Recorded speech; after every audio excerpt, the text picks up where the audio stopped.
ધ્રુવ આખ્યાન. મૈત્રેયજી બોલ્યા, મનુ મહારાજની 3 કન્યાઓના વંશનું વર્ણન કર્યું છે. મનુ મહારાજને 2 પુત્ર હતા, પ્રિયવ્રત અને ઉત્તાનપાદ. પ્રિયવ્રત રાજાના વંશની કથા 5મ સ્કંધમાં આવશે. ઉત્તાનપાદની કથા આ 4th સ્કંધમાં છે. ઉત્તાનપાદને 2 રાણીઓ હતી, સુરુચિ અને સુનીતિ. સુરુચિથી પુત્ર થયો તેનું નામ ઉત્તમ અને સુનીતિથી પુત્ર થયો તેનું નામ ધ્રુવ. ઉત્તાનપાદ કહે, જીવ માત્ર ઉત્તાનપાદ છે. માના પેટમાં રહેલો જીવ ઉત્તાનપાદ છે. જીવ જન્મે છે ત્યારે માથું પહેલું બહાર આવે છે, પગ પછી બહાર આવે છે. જેના પગ ઊંચા હતા પણ પાછળથી નીચા થયા તે ઉત્તાનપાદ. જેના પગ ઊંચે અને મસ્તક નીચે તે ઉત્તાનપાદ. જન્મ વખતે દરેકની આ સ્થિતિ હોય છે. જીવ માત્રને 2 રાણીઓ હોય છે, સુરુચિ અને સુનીતિ. મનુષ્ય માત્રને સુરુચિ વહાલી લાગે છે, એટલે કે માનીતી રાણી. ઇન્દ્રિયો માગે તે વિષયો ભોગવવાની ઈચ્છા તે સુરુચિ. સુરુચિ એટલે વાસના. આજકાલ સર્વને રુચિ વહાલી લાગે છે. મનને ઇન્દ્રિયોને ગમે તે મનુષ્ય કરે છે. તે શાસ્ત્રને પૂછતો નથી, ધર્મને પૂછતો નથી કે કોઈ સંતને પૂછતો નથી. રુચિ એટલે મનગમતી ઈચ્છા. મન માગે તે ભોગ ભોગવવા આતુર બને તે સુરુચિનો દાસ અને રુચિને આધીન થયો તેને નીતિ અડખામણી લાગે છે. નીતિ ના પાડે તો પણ ઇન્દ્રિયો સ્વાભાવિક રીતે વિષયો તરફ દોડે છે. લૂલી માગે તે લૂલીને આપશો નહીં. ઘણાને સોપારી વિના ચાલતું નથી. સોપારી મર્યાદા પાડીને ખાય છે તો ઠીક છે, મર્યાદા બહાર ખાય તો તે સંયમ રાખી શકે નહીં. મનુષ્ય માત્રને સુનીતિ એટલે નીતિ વહાલી લાગતી નથી, એટલે તે અણમાનીતી રાણી છે. મનુષ્યને નીતિ ગમતી નથી, સુરુચિ ગમે છે. જીવ માત્રને નીતિ પ્રિય નથી, રુચિ પ્રિય છે. સદાચાર સંયમથી નીતિમય જીવન ગાળવું તેને ગમતું નથી. જીવને વાસનાની આધીન થઈ વિલાસી જીવન ગાળવું ગમે છે. જીવ માત્રને નીતિના આધીન સદાચારી જીવન ગાળવું એ ગમતું નથી, પણ વિલાસી સ્વેચ્છાચારી જીવન ગાળવું ગમે છે. રુચિને આધીન થશો તો ઉત્તમ ફળ મળશે. સુરુચિનું ફળ ઉત્તમ છે. સુરુચિના પુત્રનું નામ તેથી ઉત્તમ. ઉત એટલે ઈશ્વર, તમ એટલે અંધકાર. અંધકાર એ જ અજ્ઞાન છે. ઈશ્વરના સ્વરૂપનું અજ્ઞાન એ જ ઉત્તમનું સ્વરૂપ છે. ઇન્દ્રિયોના ગુલામ થશો તો ઇન્દ્રિયના સ્વરૂપનું જ્ઞાન થશે નહીં. જે સુરુચિમાં ફસાયો છે, વિલાસી જીવન ગાળે છે તેને ઈશ્વરના સ્વરૂપનું જ્ઞાન થતું નથી. એ કોઈ ઈશ્વરને ઓળખી શકે નહીં. ઈશ્વરનું જ્ઞાન વિરક્તને થાય, વિલાસીને થતું નથી. ગીતાજીને પૂછો કે કેવાને ઈશ્વરનું જ્ઞાન થાય છે. સત્વગુણ જેનો વધે છે તેને જ્ઞાન પ્રાપ્ત થાય છે. સત્વગુણ વધે છે સદાચારી સંયમી જીવન ગાળવાથી. શબ્દ જ્ઞાન તે જ્ઞાન નથી. ક્ષણિક સુખ તે ઉત્તમ વિષયો ક્ષણિક જ ઉત્તમ સુખ આપે છે. તે ક્ષણિક વિષયાનંદ. ઉત્તમ એ વિષયાનંદ છે. ઇન્દ્રિય અને વિષયનો સંયોગ થાય ત્યારે ક્ષણિક સુખ મળે છે. એ સુખ થતું નથી. સુખનો ભાસ થાય છે. દરાજ ખંજવાળવાથી સુખ મળતું નથી. તે સુખનો ભાસ માત્ર છે. મનુષ્યની એક ઇન્દ્રિયોને વિષયો ભોગવવાની ચેડ છૂટે છે. ડહાપણ આવે છે પણ તે ટકતું નથી. ઇન્દ્રિય અને વિષયના સંયોગથી ક્ષણિક સુખ મળે છે. ભોજન બહુ સરસ હશે તો ભૂખ કરતાં વધારે ખવાશે, તેથી અજીર્ણ થશે અને ઉપરથી 2-4 અન્નપાચનની ગોળીઓ લેવી પડે છે. આવા વખતે રુચિ કહે છે તું ખા અને નીતિ કહે છે કે તું ખાવાનું બંધ કર. તેથી શંકરાચાર્ય સ્વામીએ આજ્ઞા કરી છે કે સ્વાદિષ્ટ અન્નની યાચના ન કરો. દેવસાદ જે પ્રાપ્ત થાય તેથી સંતોષ માનો. જેનું ભોજન સારું હશે તેનાથી ભજન થશે નહીં. જેનું ભોજન સારું હશે તેનાથી ભજન થશે. નીતિનું ફળ આરંભમાં કદાચ દુઃખ થાય પણ પરિણામે તે સુખ આપે છે. ત્યારે વિષયાનંદ પરિણામે બહુ દુઃખ આપશે. જેનું જીવન શુદ્ધ છે, પવિત્ર છે તેને ભજનાનંદ મળે છે. એ આનંદ કાયમ ટકે છે. જે નીતિને આધીન રહી પવિત્ર જીવન ગાળે તેને ઈશ્વરનું જ્ઞાન થાય છે. સુનીતિથી ધ્રુવ મળશે. સુનીતિનું ફળ ધ્રુવ છે. તેથી સુનીતિના પુત્રનું નામ ધ્રુવ. ધ્રુવ એટલે અવિનાશી, જેનો કદી નાશ થતો નથી તે પદ. અનંત સુખ. બ્રહ્માનંદનો વિનાશ થતો નથી. તેથી જે ધ્રુવ નીતિને આધીન રહે તેને ધ્રુવ મળશે, બ્રહ્માનંદ મળશે. મનુષ્ય જો સુનીતિને આધીન બને તો સદાચારી બને અને સુરુચિને આધીન બને તો દુરાચારી બને છે. આ બે આનંદ તમારી પાસે મૂક્યા છે, એક વિષયાનંદ અને બીજો બ્રહ્માનંદ અથવા ભજનાનંદ. બેમાંથી તમે કોને પસંદ કરશો? ભજનાનંદ જ પસંદ કરવા જેવો છે. પહેલો ક્ષણિક સુખ આપે છે પણ પરિણામમાં દુઃખ આપે છે. બીજો શરૂઆતમાં એક ક્ષણ દુઃખ આપે છે પણ પરિણામે સુખ આપે છે. બે મિત્રો યાત્રા કરવા નીકળ્યા છે. એક મિત્રને એવી આદત પડી ગયેલી કે પલંગ વગર ઊંઘ આવે નહીં. પલંગ સાથે તકિયો, ઓશીકું બધું જોઈએ, એટલે બધું સાથે લીધું. એક જગ્યાએ મજૂર ન મળ્યો. મજૂર વગર કોણ કાકો આ બધું ઉપાડે?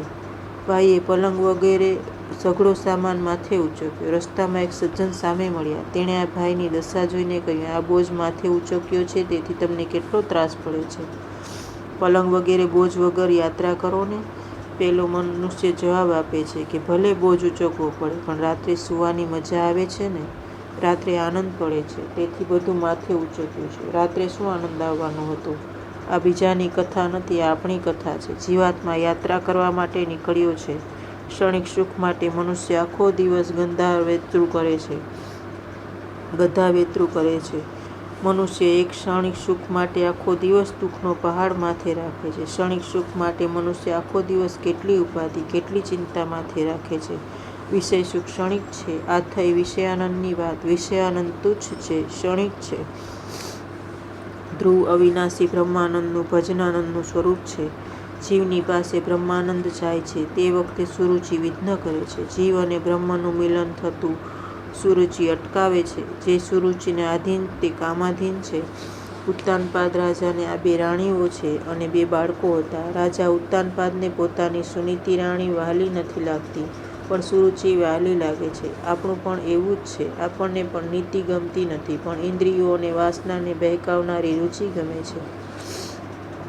એક દિવસ ઉત્તાનપાદ રાજા સિંહાસન ઉપર બેઠા હતા. સુરુચિ ત્યાં બેઠેલી છે. રાજા ઉત્તમને ગોદમાં લઈને લાડ કરતા હતા. ધ્રુવે ઉત્તમને પિતાની ગોદમાં જોયા એટલે થયું, હું ત્યાં દોડતો દોડતો જઈશ તો બાપુ મને પણ ગોદમાં લેશે. ધ્રુવજી દોડતા દોડતા પિતા પાસે આવ્યા છે. કહ્યું, પિતાજી મને પણ ગોદમાં લો. બાળક એ બાળ કૃષ્ણનું સ્વરૂપ છે. તેનું અપમાન કોઈ દિવસ ન કરશો. મોટા મોટા મહાત્માઓ બાળક સાથે રમતા હતા. રામદાસ સ્વામી નાના બાળકો સાથે રમે છે. શિષ્યોએ કહ્યું, તમે આ શું કરો છો? સ્વામીએ કહ્યું, વયે પોરતે થોર હોવું ગેલે, વયે થોર તે ચોર હોવું ની મેલે. આ બાળકો સાથે રમવામાં મને આનંદ આવે છે. બાળકના મનમાં જેવું હોય તેવું બોલે છે અને જેવું બોલે છે તેવું કરે છે. મન, વાણી અને ક્રિયા એક હશે તો જ તમે ભગવાનની ભક્તિ બરાબર કરી શકશો. ત્યારે તમને આનંદ આવશે. બાળક નિર્દોષ હોય છે. કપટનો બોધ બાળકને આપવો નહીં. બાળકને નાનપણમાં સારા સંસ્કાર આપવા, લાડ કરવા નહીં. ઉત્તાનપાદ રાજાને આનંદ થયો. મનમાં થયું, બાળકને ગોદમાં લઉં. ત્યાં સુરુચિ બેઠી હતી. તેણે આ ગમ્યું નહીં. જ્યારે જ્યારે જીવ પાસે ભજનાનંદ આવે છે ત્યારે ત્યારે સુરુચિ વિઘ્ન કરે છે. પૂજા કરતા મન રસોડામાં જાય તો માનજો સુરુચિ આવી. પ્રભુ ભજન કરતા મન વિષયોમાં જાય એટલે માનવું સુરુચિ આવી છે. રાજા ધ્રુવને ગોદમાં લે તે સુરુચિને ઠીક લાગ્યું નહીં. સુરુચિએ વિચાર્યું, રાજાને એટલે કે જીવાત્માને ધ્રુવ એટલે કે ભજનાનંદ મળશે તો તે વાસનાને આધીન થશે નહીં અને વાસનાને આધીન થશે નહીં તો મારું કામ થશે નહીં. જીવને જ્યારે ભજનાનંદ મળે ત્યારે સુરુચિ વિઘ્ન કરવા આવે છે. તેણે રાજાને ધ્રુવને ગોદમાં લેવા ના પાડી. રાજા રાણીને આધીન હતો. રાજા સુરુચિને આધીન હતો, કામાધ હતો. વિચાર્યું, આ ધ્રુવને ગોદમાં લઈશ તો સુરુચિ નારાજ થશે. બીજું ગમે તે થાય પણ મારી રાણી નારાજ ન થવી જોઈએ. અતિશયપણે સ્ત્રીને આધીન રહેવું એ પણ પાપ છે. શાસ્ત્રમાં તો ત્યાં સુધી કહ્યું છે કે અતિશય સ્ત્રીને આધીન હોય તેવી વ્યક્તિને જોવામાં પણ પાપ છે.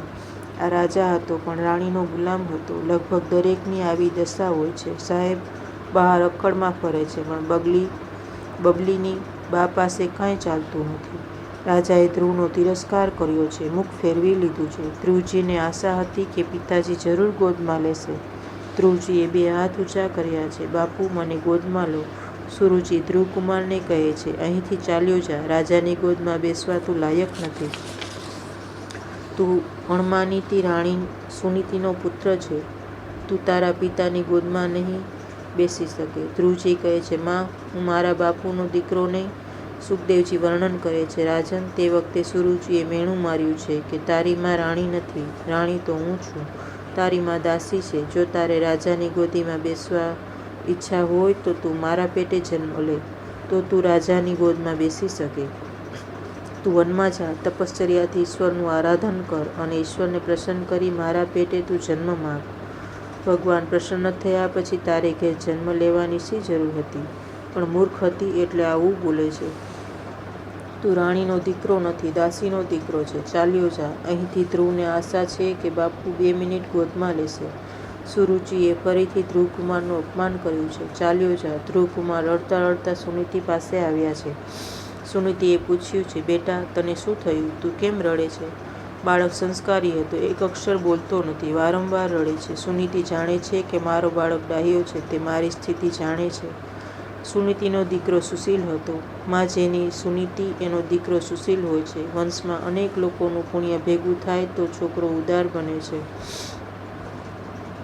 ધ્રુવે વિચાર કર્યો કે હું વાત કહીશ તો પરંપરાથી માતા પિતાની નિંદા કર્યાનું પાપ લાગશે. ત્યાં એક દાસીએ આવી વાત કહી. ઓરમાનમાએ કહ્યું કે તું દાસીનો પુત્ર છે, ચાલ્યો જા. સુનીતિએ વાત સાંભળી. સુનીતિના મનમાં થયું, સુરુચિનું મેં કાંઈ બુરું કર્યું નથી. મારી સૌખ્યને માટે મારા મુખમાંથી ખરાબ બોલ નીકળશે તો ધ્રુવના મનમાં કાયમના માટે વેરના સંસ્કાર પડશે. ધ્રુવના મનમાં હંમેશને માટે સુરુચિ પ્રત્યે વેરનું બીજ રોપાશે અને ભવિષ્યમાં તે અનર્થ કરશે. સુનીતિના મનમાં દુઃખ તો ઘણું થયું, પણ તેને થયું, મારે બાળકના સારા સંસ્કાર પાડવા છે. મારા પુત્રને સંપત્તિ કે રાજ્ય ભલે ન મળે, પણ મારે તેને સારા સંસ્કાર આપવા છે. માતા સુનીતિ હોય તો બાળકને 1000 શિક્ષકો કરતાં પણ વધારે ભણાવી શકે છે. સુનીતિ દુઃખના વેગને દબાવી ધીરજ ધારણ કરી બોલ્યા છે, તારી ઓરમાનમાએ શું ખોટું કહ્યું છે? તારી ઓરમાનમાં જે બોધ તને કર્યો છે તે સારો છે. હું પણ તને તે જ બોધ કરું છું કે બેટા, ભીખ માગવી હોય તો ભગવાન પાસે જ માગવી. મનુષ્ય પાસે માગશો ઘણું ત્યારે આપશે ઓછું, અને કોઈ વાર તિરસ્કાર કે અપમાન પણ કરશે. માટે ઠાકોરજી પાસે જ માગવું. ભગવાન આપવા બેસે છે ત્યારે જીવ લઈ શકતો નથી. બેટા, તારા ઉપર ભગવાન કૃપા કરશે, તને પ્રેમથી બોલાવશે, તને ગોદમાં લેશે. તારા સાચા પિતા પરમાત્મા છે. જીવ માત્રના સાચા પિતા પરમાત્મા છે. મેં તને નારાયણને સોંપ્યો છે. જે પિતા તારી સામે જોવા તૈયાર નથી એ ઘરમાં રહેવામાં સાર નથી. આ ઘરમાં રહીશ તો તારી ઓરમાનમાં તને હંમેશ દુઃખ દેશે, એટલે તું રડીશ, એટલે મને પણ દુઃખ થશે. તેથી તારી ઓરમાનમાએ જે તને વનમાં જવાનું કહ્યું છે તે સાચું કહ્યું છે. તેમાં તારું કલ્યાણ છે. જો તું ઉત્તમની સમાન રાજ સિંહાસન પર બેસવા ઈચ્છતો હોય તો શ્રી ભગવાનના ચરણ કમળનું આરાધન કર. તું સ્વધર્મ પાલનથી પવિત્ર થયેલા તારા ચિત્તમાં પુરુષોત્તમ ભગવાનને સ્થાપ અને બીજા સઘળાનું ચિંતન છોડીને કેવળ તેમનું જ ભજન કર. હવે આ ઘરમાં રહીશ નહીં. તું વનમાં જઈ ભગવાન નારાયણનું ભજન કર. ધ્રુવજી માને કહે છે, મને જેમ આ ઘરમાં માન નથી તેમ તને પણ ક્યાં માન છે? ઓરમાનમાએ તારો પણ તિરસ્કાર કર્યો છે. આપણે બંને વનમાં જઈ ભજન કરીશું. સુનીતિ કહે, બેટા, હું સ્ત્રી છું. મારા પિતાએ મારું દાન મારા પતિને કરેલું છે. મારે તેની આજ્ઞામાં રહેવાનું છે. ભલે મારા પતિ મારો તિરસ્કાર કરે, પણ મારાથી મારા પતિદેવને ત્યાગ થઈ શકે નહીં. તું સ્વતંત્ર છે, પણ હું પરતંત્ર છું. મારા પતિને જે વહાલા લાગે તે ઓરમાનમાની પણ હું સેવા કરીશ. હું તને એકલો મોકલીશ નહીં. મારા આશીર્વાદ તારી સાથે છે. પરમાત્મા તને ગોદમાં લેશે. તું ગર્ભમાં હતો ત્યારે તારું જેણે રક્ષણ કર્યું તે તારું વનમાં પણ રક્ષણ કરશે. માટે વનમાં જઈ પરમાત્માનું આરાધન કર. મારા નારાયણ તને ગોદમાં લેશે. ધ્રુવ કહે છે, વનમાં એકલો જતાં મને બીક લાગે છે. સુનીતિ કહે છે, તું એકલો નથી. મારા નારાયણ તારી સાથે છે. જીવ અનુભવ કરતો નથી કે મારી સાથે ઈશ્વર છે. જીવ માત્રના સાચા મિત્ર નારાયણ છે. ભગવાન વિચાર કરતા નથી કે આ તવંગર છે કે ગરીબ છે, જ્ઞાની છે કે અભણ છે, મોટો છે કે નાનો છે. ભગવાન એક જ વિચાર કરે છે કે તેને મારા માટે પ્રેમ છે કે નહીં. પરમાત્માને પ્રેમથી પુકારો એટલે તે દોડતા આવે છે. એકાંતમાં પ્રભુને તમારા દુઃખની કથા કહેજો. પ્રભુને મનાવજો. ભગવાન, આ પાપની આદત છૂટતી નથી, કૃપા કરો. પ્રભુને આ પ્રમાણે પ્રાર્થના કરશો તો પણ જરૂર સાંભળશે. પ્રભુ જરૂર સાંભળશે. ધ્રુવ પૂછે છે, માં, મારા જેવા બાળકને ભગવાન મળશે? સુનીતિ ધ્રુવને સમજાવે છે, હા બેટા, ભગવાન તને મળશે. ભગવાનનું ખૂબ ભજન કરજે. ભગવાન ભાવને જુએ છે. પ્રેમથી જે ઈશ્વરને પોકારે તેની સમક્ષ પરમાત્મા પ્રગટ થાય છે. આતુરતા વગર ભગવાન મળતા નથી. આરતી પણ આર્ત બનીને ઉતારો. ઉપનિષદમાં ઈશ્વરે કહ્યું છે, આ જીવ મારો પુત્ર છે. અમૃતસ્ય પુત્રાહ. જીવને મારી ગોદમાં લેવા હું તૈયાર છું, પણ તે મારી પાસે આવતો જ નથી. શ્રીનાથજીનો ઊંચો કરેલો હાથ જોઈ એક વૈષ્ણવ તેઓને પૂછ્યું, હે શ્રીનાથજી બાબા, આપે એક હાથ ઊંચો કેમ રાખ્યો છે? શ્રીનાથજી બાબાએ કહ્યું, મારા બાળકો બધા મને ભૂલી ગયા છે. હું તેઓને ઊંચો હાથ કરીને રોજ બોલાવું છું, પણ તેઓ મારી પાસે આવતા નથી. સુનીતિએ વિચાર કર્યો, બાળક મને વંદન કરે છે, પણ ઓરમાન માને સદભાવથી વંદન કરે તો તેનું કલ્યાણ થાય. કોઈ પ્રત્યે દ્વેષ રાખી ઈશ્વર આરાધન કરવા ન જવાય. તેવી આરાધના સફળ ન થાય. સુરુચિ માટે મનમાં અરુચિ રાખીને જાય, કુભાવ રાખીને જાય તો તે નારાયણનું ધ્યાન નહીં કરે, સુરુચિનું ધ્યાન કરશે. સુનીતિ ધ્રુવને સમજાવે છે, તું મારો ડાહ્યો દીકરો છે. બેટા, તારું અપમાન થયું તે તારા પૂર્વજન્મના કર્મનું ફળ મને લાગે છે. તે તારી ઓરમાન માનું અગાઉ અપમાન કર્યું હશે, એટલે આ જન્મમાં તેણે તારું અપમાન કર્યું. લાભ, હાનિ, સુખ, દુઃખ, માન, અપમાન આ બધા પૂર્વજન્મના કર્મોનું ફળ છે. જ્ઞાની હસતા હસતા સહન કરે છે, અજ્ઞાની રડતા રડતા સહન કરે છે. જેવું વાગ્યું છે તેવું મળવાનું છે. બેટા, મનમાં તું કાંઈ રાખીશ નહીં. તારા પિતાને એ વહાલી લાગે છે. તું તારી ઓરમાન માને વંદન નહીં કરે. બેટા, તું મને જેવી રીતે પગે લાગ્યો તેવી રીતે તારા બાપુને વહાલી સુરુચિને પગે નહીં લાગે. તું મને પગે ન લાગે તો પણ હું તને આશીર્વાદ આપીશ, પણ ઓરમાન માને પગે લાગીશ તો જ તે આશીર્વાદ આપશે. ઓરમાન માને વંદન કરીને વનમાં જઈશ તો ભગવાન જલ્દી પ્રસન્ન થશે. સર્વના આશીર્વાદ મેળવીને વનમાં જઈશ તો સર્વેશ્વર જલ્દી કૃપા કરશે. જે સુરુચિએ બાળકનું અપમાન કર્યું છે તેને સુનીતિ વંદન કરવા મોકલે છે. ધન્ય છે સુનીતિને. આ સુનીતિ છે. આવી સુનીતિ જેના ઘરમાં હોય તેના ઘરમાં કળી જાય નહીં. 5 વર્ષનો બાળક ધ્રુવકુમાર ઓરમાન માતા સુરુચિને વંદન કરવા આવે છે. સુરુચિ અકળમાં ગાદી ઉપર બેઠી છે. ધ્રુવજી તેને સાષ્ટાંગ વંદન કરે છે. સુરુચિએ પૂછ્યું, તું મને વંદન કેમ કરે છે? ધ્રુવજી કહે, માં, હું વનમાં જાઉં છું, તમારો આશીર્વાદ લેવા આવ્યો છું. એક ક્ષણ તો સુરુચિનું હૃદય પીગળી ગયું. કેવો ડાહ્યો છે! મેં તેનું અપમાન કર્યું છતાં તે મને વંદન કરે છે, પણ તેનો સ્વભાવ દુષ્ટ હતો. સ્વભાવ જલ્દી સુધરતો નથી. વિચાર્યું, ધ્રુવ અત્રે રહેશે તો ઉત્તમના રાજ્યમાં ભાગ પડાવશે. કહ્યું, બહુ સારું, વનમાં જજે, મારો આશીર્વાદ છે. બાળક વંદન કરે છે તો પણ સુરુચિના દિલમાં કાંઈ લાગણી થતી નથી.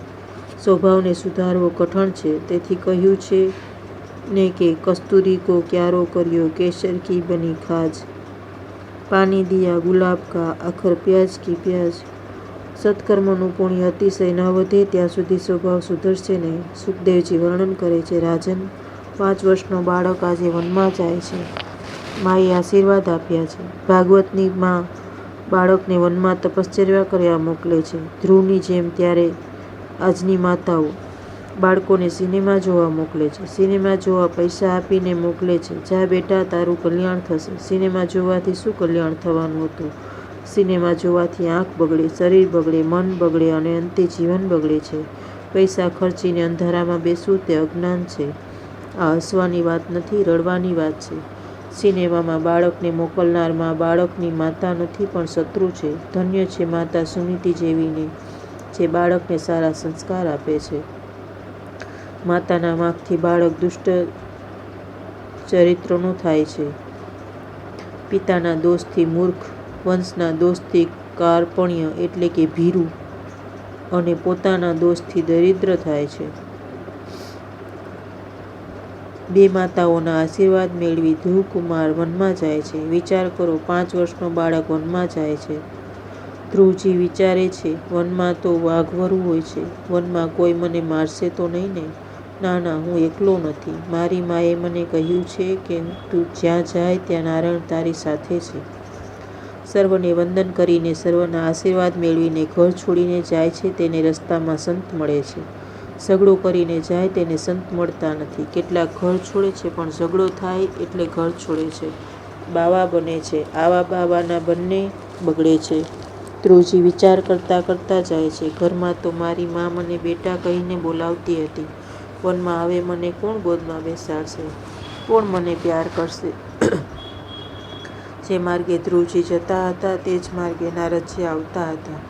ધ્રુવજી વિચારે છે, આ કોઈ સંત લાગે છે. માતાએ સારા સંસ્કાર પાડેલા. રસ્તામાં કોઈ સાધુ મળે તેને સાષ્ટાંગ પ્રણામ કરવા. ધ્રુવજી નારદજીને સાષ્ટાંગ પ્રણામ કરે છે. પ્રણામ, સાષ્ટાંગ કરવા. પ્રકૃતિ અષ્ટધા છે. તે 8 પ્રકૃતિ સ્વરૂપ પરમાત્મામાં મળી જવાથી ઈચ્છા બતાવવા સાષ્ટાંગ પ્રણામ કરવામાં આવે છે. પ્રણામથી આત્મનિવેદન થાય છે. અધિકારી શિષ્યને સદ્ગુરુ રસ્તામાં જ મળે છે. સદ્ગુરુ તત્વ અને ઈશ્વર તત્વ એક જ છે. પરમાત્મા વ્યાપક છે તેમ સદ્ગુરુ પણ વ્યાપક છે. સર્વવ્યાપકને શોધવાની જરૂર પડતી નથી, તેમને ઓળખવાની જરૂર છે. બાળકનો વિનય જોતા નારદજીને અતિશય આનંદ થયો. સંતનું હૃદય પીગળી ગયું. ગોદમાં લીધો છે. ધ્રુવના માથા ઉપર હાથ મૂક્યો. કોઈ મહાપુરુષનો હાથ મસ્તક ઉપર આવે છે ત્યારે મનના વિકારો શાંત થાય છે. ધ્રુવ વિચારે છે કે મારી માના આશીર્વાદથી રસ્તામાં મને બીજી મા મળી ગઈ છે. એક મા બાળકને સ્તનપાન કરાવી પુષ્ટિ આપે છે. ગુરુરૂપી મા કાયમને માટે સ્તનપાન છોડાવે છે. જન્મ મરણના ત્રાસમાંથી મુક્તિ અપાવે છે. મોક્ષ અપાવે એટલે ફરી કોઈ વખત જન્મ લઈ સ્તનપાન કરવું જ ન પડે. સ્તનપાન કરાવનારમાં શ્રેષ્ઠ કે સ્તનપાન છોડાવનારમાં શ્રેષ્ઠ છે? ગુરુ શ્રેષ્ઠ છે. બેટા, હું તને એવો ઉપદેશ આપીશ કે કોઈ માને ધાવવાનો તને પ્રસંગ આવશે નહીં. નારદજી પૂછે છે, બેટા તું ક્યાં જાય છે? ધ્રુવજી ઉત્તર આપે છે, હું વનમાં જાઉં છું. હું ભગવાનના દર્શન કરવા જાઉં છું. મારી માએ કહ્યું છે કે મારા સાચા પિતા નારાયણ છે. હું મારા સાચા પિતા નારાયણની ગોદમાં બેસવા જાઉં છું. આ સાંભળી નારદજી ડોલ્યા છે. નારદજી ધ્રુવના નિશ્ચયની પરીક્ષા કરે છે. સદ્ગુરુ શિષ્યની પરીક્ષા કરે છે. પછી ઉપદેશ આપે છે. નારદજી બોલ્યા, તું બાળક કેમ છે? તું બાળક છે. અત્યારથી જપ કરવાની શી જરૂર છે? તારે અત્યારથી જપ કરવાની જરૂર નથી. બાલ્યાવસ્થા તો રમવા માટે છે. બેટા, ભગવાન તો યત પ્રસાદમ સ વૈ સુમલામ દુરારાધ્યો મતો મમ. મારા વિચાર પ્રમાણે સાધારણ પુરુષોને માટે ઈશ્વરને પ્રસન્ન કરવા ઘણું કઠણ છે. જેની કૃપા મેળવવા તું ઈચ્છે છે તે ભગવાન તો ખરેખર પુરુષોથી દુરારાધ્ય આરાધવા મુશ્કેલ છે. મોટા મોટા ઋષિઓ અનેક જન્મથી ઈશ્વરનું આરાધન કરે છે, તેને પણ ભગવાન મળતા નથી. મોટા મોટા મુનિઓ પણ ભગવાનના માર્ગને શોધે છે, છતાં તેને જાણી શકતા નથી. તું મોટો થઈ દરેક પ્રકારના સુખ ભોગવી વૃદ્ધાવસ્થામાં નિવૃત્ત થઈ તે પછી વનમાં જજે. આરામથી ત્યાં ભગવાનનું ભજન કરજે.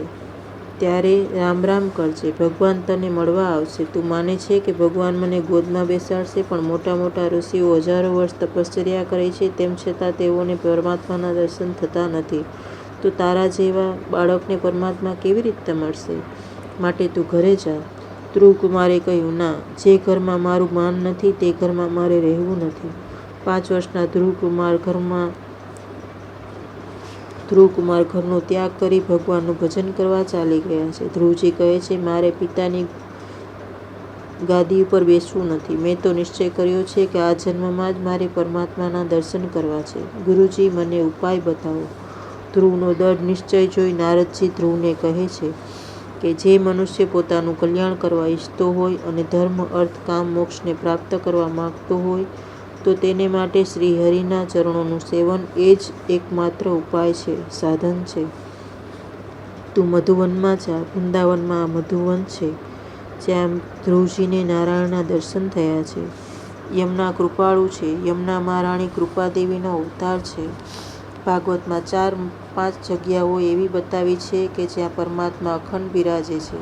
મધુવનમાં, શ્રીરંગમાં અનંત શયનમ પદ્મનાભમ અખંડ બિરાજે છે. દ્વારકામાં પણ ભગવાન અખંડ બિરાજે છે. દ્વારકા છોડીને આવ્યા નથી.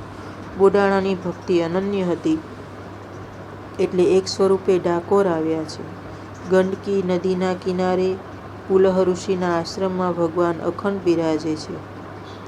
એમ ભાગવતના 5મા સ્કંધમાં લખ્યું છે. વૃંદાવનમાં ભગવાન અખંડ બિરાજે છે. તારો બ્રહ્મ સંબંધ યમુનાજી સિદ્ધ કરી આપશે. તે તારા માટે સિફારસ કરશે. તે ઠાકોરજીને તારી ભલામણ કરશે. તું લાયક નથી પણ મા માનસે મારો થયો છે તેથી તેઓ કૃપા કરશે. ધ્રુવકુમારને આજ્ઞા કરી છે, બેટા, તારું કલ્યાણ થાઓ. યમુના નદીના તટ પર આવેલા પરમ પવિત્ર મધુવનમાં તું જા. ત્યાં શ્રી હરિનો નિત્ય નિવાસ છે. વૃંદાવન એ પ્રેમ ભૂમિ છે. ત્યાં રહી ભજન કરવાથી મન જલ્દી શુદ્ધ થાય છે. વૃંદાવન એ દિવ્ય ભૂમિ છે. ત્યાં જીવ અને ઈશ્વરનું મિલન જલ્દી થાય છે. ધ્રુવજીએ પૂછ્યું, ત્યાં જઈ કેવી રીતે પરમાત્માની આરાધના કરવી? નારદજી કહે છે, ધ્યાન કરતા પહેલા માનસી સેવા કરજે. ચતુર્ભુજ નારાયણ ભગવાનની માનસી સેવા કરજે. માનસી સેવામાં એક વસ્તુ ધ્યાનમાં રાખવાની કે મનની ધારા તૂટે નહીં. સતત મન ઈશ્વરમાં પરોવાયેલું રહે. માનસી સેવા અતિ શ્રેષ્ઠ માની છે. ભગવાન શંકરાચાર્ય જેવા પણ કૃષ્ણની માનસી સેવા કરતા. વિરક્ત સાધુ સંન્યાસીઓ જે કશું રાખતા નથી તે માનસી સેવા કરે એ ઉત્તમ છે. પણ ગૃહસ્થીઓ એકલી માનસી સેવા કરે તે ન ચાલે. ગૃહસ્થીઓએ માનસી અને પ્રત્યક્ષ બંને સેવા કરવી જોઈએ. માનસી સેવાનો અતિ ઉત્તમ સમય સવારના 4 થી 5:30 સુધીનો છે. કોઈનું મુખ જોયા પહેલાં તે કરવી જોઈએ. પ્રાતઃકાળમાં ઉઠી ધ્યાન કરવાનું કે હું ગંગાજીના કિનારે બેઠો છું. ગંગાજીમાં સ્નાન કરવાનું. તે પછી અભિષેક માટે ગંગાજળ લાવવાનું. મનથી લાવવાનું એટલે ચાંદીના લોટામાં લાવવાનું. ઠાકોરજી જાગ્યા પછી તેને આચમન કરાવવું. મંગળામાં પછી માખણ મિશ્રી લાવવા. એ તો ભોળાનાથને કાંઈ જરૂર પડતી નથી. કનૈયો તો બધું માગે છે. પછી શ્રીકૃષ્ણને સ્નાન કરાવવું. શંકરને ઠંડુ જળ ચાલે. બાલકૃષ્ણને ગરમ જળથી નવડાવજો. ઠાકોરજીને તે પછી શૃંગાર કરવો. શૃંગાર ન કરો તો પણ ભગવાન સુંદર જ છે, પણ શૃંગાર કરવાથી તમારું મન સુંદર થશે. આપણું મન બગડેલું છે તેને શુદ્ધ કરવા શૃંગાર છે. શૃંગારમાં સમાધિ જેવો આનંદ મળે છે. શૃંગાર પછી પરમાત્માને સુંદર ભોગ ધરવો. તે પછી તિલક કરો. આરતી ઉતારો. ભગવાનની આરતી ઉતારો ત્યારે હૃદય આર્દ્ર બનવું જોઈએ. પદ્મપુરાણમાં આરતીનો ક્રમ બતાવ્યો છે. ચરણ, સાથળ, વક્ષસ્થળ, મુખ અને પછી સર્વાંગની આરતી ઉતારવી. આરતી ઉતારો ત્યારે પ્રભુના દર્શન માટે આર્ત બનીને આરતી ઉતારો. ભગવાનના દર્શન કરતાં કરતાં ધ્યાન કરવાનું છે. શ્રીહરિનું ધીર મનથી ધ્યાન કરજે. બેટા, ધ્યાન સાથે જપ થવો જોઈએ. કેટલાક જપ કરતી વખતે સંસારનું ધ્યાન કરે છે એટલે જપ નિષ્ફળ ગયા છે. એટલે એમ તો ન કહેવાય પણ તેનું જોઈએ તેવું ફળ મળતું નથી. સ્નાનથી શરીરની શુદ્ધિ થાય છે. જ્ઞાનથી ધનની શુદ્ધિ થાય છે. ધ્યાનથી મનની શુદ્ધિ થાય છે. જપ અને ધ્યાન સાથે થવા જોઈએ. જપ કરવા બેસો ત્યારે જે દેવનો જપ કરો તેની મૂર્તિ ધ્યાનમાં ખસે નહીં. જીભથી ભગવાનનું નામ લેવું.